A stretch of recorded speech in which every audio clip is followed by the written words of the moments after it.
Welcome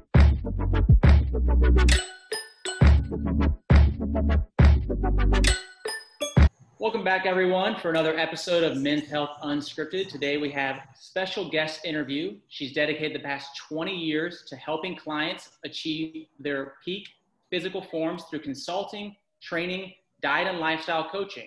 Currently the owner and operator of Orange Beach Fitness and Life Wellness Forever, she continues her advocacy in the field of health and wellness as she pursues her doctorate in functional medicine with emphasis on autoimmune diseases and hormone balancing. Author of Let's Get One Thing Straight, A Man's Guide in Navigating Erectile Dysfunction, releasing Holidays 2020. Please welcome Cindy Lane Ross. Hey, Cindy, thank you for joining us. Thanks, Stephen and Patrick, for having me on. I was super excited to do this interview. We're excited to have you. Absolutely. Yeah, you guys found me on Instagram, and I was a little nervous about posting on erectile dysfunction, just because you're not ever really sure how it's perceived, but I think it's such an important topic as far as men's health. So I appreciate you guys accepting it well. Yeah, no, we learned the hard way that you can't just post erectile dysfunction one after the other. You got to mix it in there a little bit. Yeah, and my poor husband, he's like, everybody thinks it's him. And he's like, it's not me. This is just her focus. So yeah, it's been having a lot of clarification.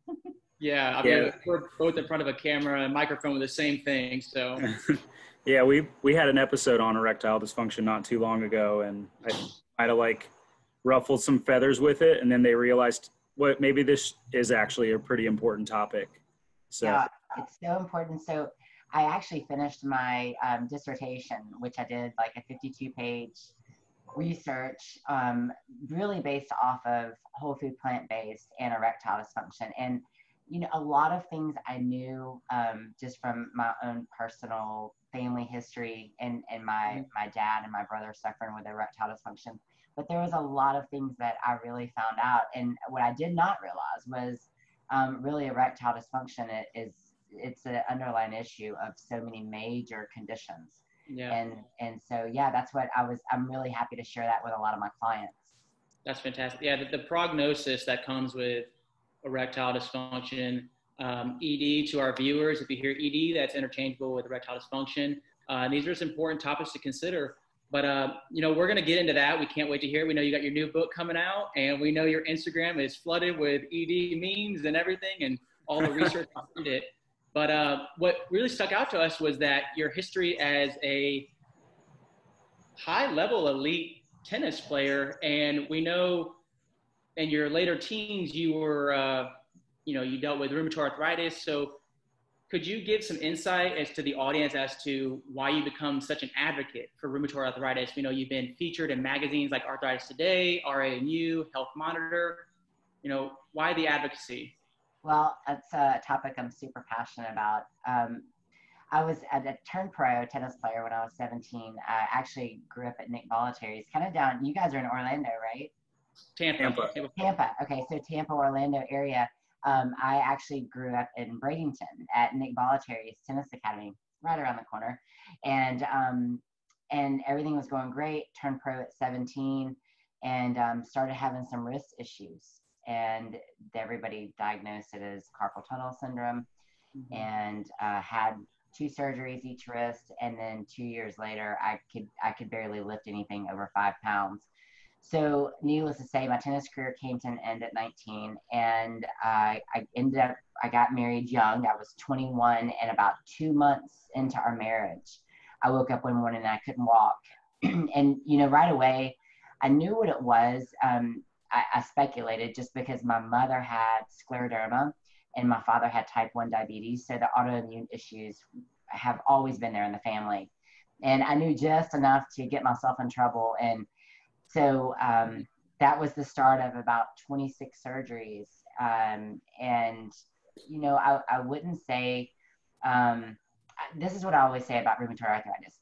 It's the best thing that ever happened to me, because I was so sick at one point, I wasn't sure if I was going to live to see tomorrow, but it gives me a gratitude where I appreciate every single day that I am here, and especially living pain-free and learning how to manage my disease and it not being something that consumes me. And so I started my whole career into fitness and nutrition based off of my own personal experience. It's really powerful. Thanks. Wow. So I have a question, and if you've seen any of our stuff, which I imagine you have, you probably can go into this blind, but we talk a lot about diet here. And so what would you say that your diet was like before diagnosis, and then maybe how has it changed after? You know, I grew up, and it's not, my mom's not here anymore, so I can't yell and scream at her like I want to, but we grew up with processed foods. And honestly, like, I don't ever remember eating a fresh vegetable. Everything was, you know, in cans and the canned green peas. That's what I always remember. That's my childhood memory. But it wasn't her fault. It was just, we grew up at the times that the efficiency boxes of food were coming out on the end caps of the grocery aisles. And that's what literally we grew up on, sandwiches. And there wasn't anything, you know, fresh, and really nothing but processed and fast foods. So taking that on into my college years, and then of course playing tennis, everything was pasta, pasta, pasta. You need your carbs for the tennis court. So no one ever really taught me like really good nutrition. So, yeah. And so literally it was 7 years of trial and error of my own experience battling rheumatoid arthritis, because for so many years with autoimmune diseases, they're really hard to diagnose. So they diagnosed me with Hashimoto's and Sjogren's and lupus and everything that was overlying symptoms of autoinflammatory diseases. Yeah. So it wasn't until when I actually got my diagnosis and I actually went to the Mayo Clinic that I started really doing my research on the diet aspect. And I will tell you, I mean, for the past 13, 14 years, I've lived pescatarian. And it literally took me, the rheumatoid arthritis attacked my eyes and my heart. And I told my husband, I was like, it has to be something in my diet. And that's when I really started looking into more of the elimination diet. And, you know, of course, my Western medicine doctor, which I love so much. So if he ever watches this, I do love him. But we fought many years over nutrition, because he would just say, take your medicine, take your medicine. And I didn't want to be a culprit to the medicine. So I was always fighting him on the nutrition, and it worked. You know, I've been off of biologics and chemos for almost 4 years now. And literally, I think that I could have come off a lot longer before that. But my husband was always like, you know, let's not fix what's not broken. So he was always afraid for me to come off the meds and go back, you know, into a full flare. So my diet changed significantly. Yeah, that's a scary thing to realize, that what the food you're eating having that kind of impact. When you think autoimmune, it's like, oh, it's going to happen regardless. Yes. But you think of things like the Mediterranean diet. Personally, I don't. I mean, I used to love seafood. I don't, but I've seen the studies where it's just the anti-inflammatory actions of it. It was in BPH and ED, and just the actual anti-inflammation of it. The data is there, and you've had it for how many years? Over 10 years, you said? I've had rheumatoid arthritis. Well, I first got sick at 19. I'm 42 now, so I've had it for about 20 years. But you've been Mediterranean based. Oh yeah, for about 13 years. Yeah, wow. 13 years. Because I know on your website, in your bio, you talk about lectins and gut health. I've seen some stuff on that, and a dear mentor of mine actually had rheumatoid arthritis, him and his father, and they followed Dr. Stephen Gundry's like lectin-free diet, and within 3 weeks, he said it cleared up. So it's just so powerful that you talk about. I'm sure you guys experience that. Like when you find a topic that you're super passionate about, like you cannot get enough cognitive learning from it. And so I dove into Dr. Gundry's because no one ever really told me about the lectins. So yeah, I'm a big believer. My fiance is reading it now, and she's like, can I eat anything? I know. And it does, you know, like to your viewers and to my patients, I think sometimes it does seem like that, like what can I eat? But there really is so many options. It's just food is medicine. And, you know, if if a doctor's saying, if you eat this, you're going to die. And if you eat this, you're going to live. What are you going to choose?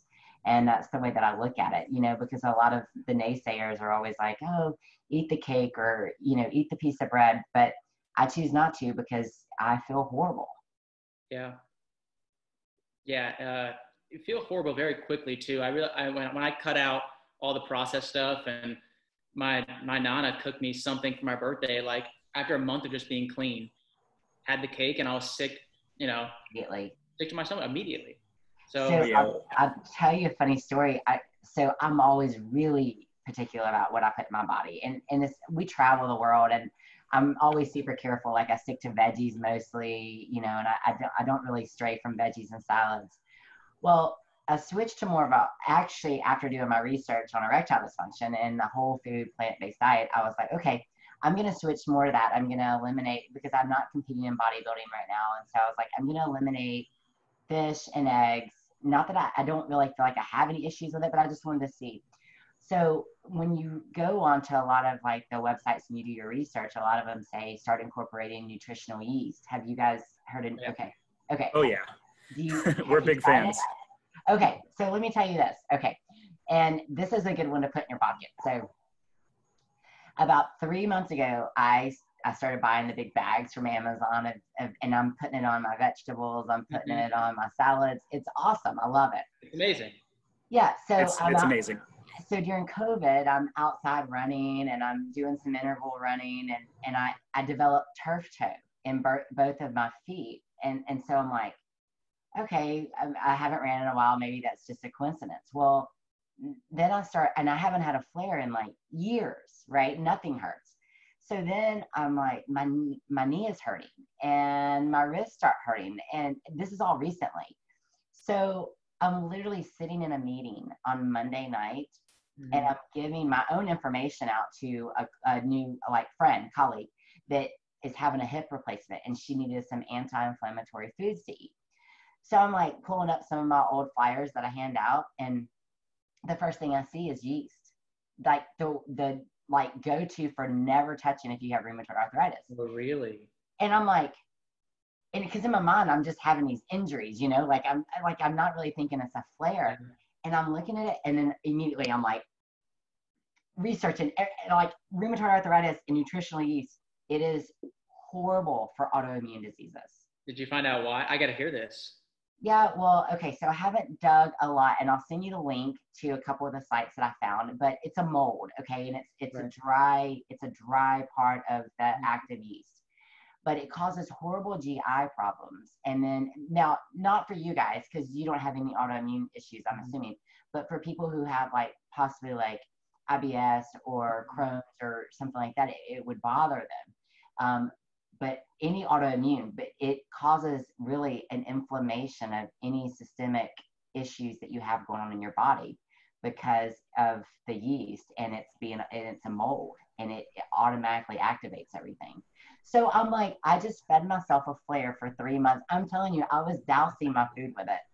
So I'm always learning too, you know, I mean, and I really am really particular. But then, like when I was competing, kind of right when I came off of competing, I was ordering Flavor Gods, which I love. Flavor Gods, it's a great salt alternative for spices, and my favorite is the cheese. Well, the cheese is the yeast in it, and I'm like, nothing. So just get in. Yeah, so that's my one takeaway this week. I'm like, how did I not know this? Well, that's a fun fact for the video right there. I didn't know nutritional yeast had that effect on autoimmune disorders. I will share some research, and I haven't had time to really dig into it, but I'll share some of the sites that I came across in my 30 seconds of panicked research. Wow. So while you were experiencing your diagnosis with rheumatoid arthritis, you know, tennis player, you just got diagnosed. Did you experience any other like linked comorbidities? Anything else, or was it just pain in your joints? How would someone, you know, handle exhaustion, just a feeling like overall just not feeling well. Like that's the way that I felt. And actually, I was just telling I'm graduating tomorrow, and I was telling my class today that my rheumatoid factor actually came out negative. And so a lot of people dismiss for having rheumatoid factor because of the test came back negative. So that's not an end all. Like if you guys ever have any patients that have the rheumatoid factor come back negative, doesn't necessarily mean that it's ruling out rheumatoid arthritis. Yeah. They look at the antibodies and in their ANA panel and things like that. So I have what they call stage 3 rheumatoid arthritis, which is the crippling kind if you're not ahead of it and taking care of the inflammation. But yeah, just really exhaustion. I mean, there were years that I felt like I slept for like 2 years in a flare. And, and of course mine would, a lot of times with rheumatoid arthritis, it's bilateral pain. And a lot of mine was not. So that's when they were just kind of dismissing that it was rheumatoid arthritis. But when my feet started flaring 3 months ago, I'm like, oh, awesome. I have bilateral foot pain right now. This is awesome. That's, wow. Yeah. So yeah, but no, just exhaustion and running fever. You run out like a mild fever because your body's fighting inflammation. Yeah, constantly. Yeah, constantly. I think I kept like a 99, 100 grade fever pretty much for the first couple of years. Wow. And to our viewers that may not know, rheumatoid arthritis is when you have inflammation in your joints. And when we say bilateral, it means it typically happens, correct me if I'm wrong, but in the same spot on both sides of the body. So maybe both wrists, both ankles, right? True.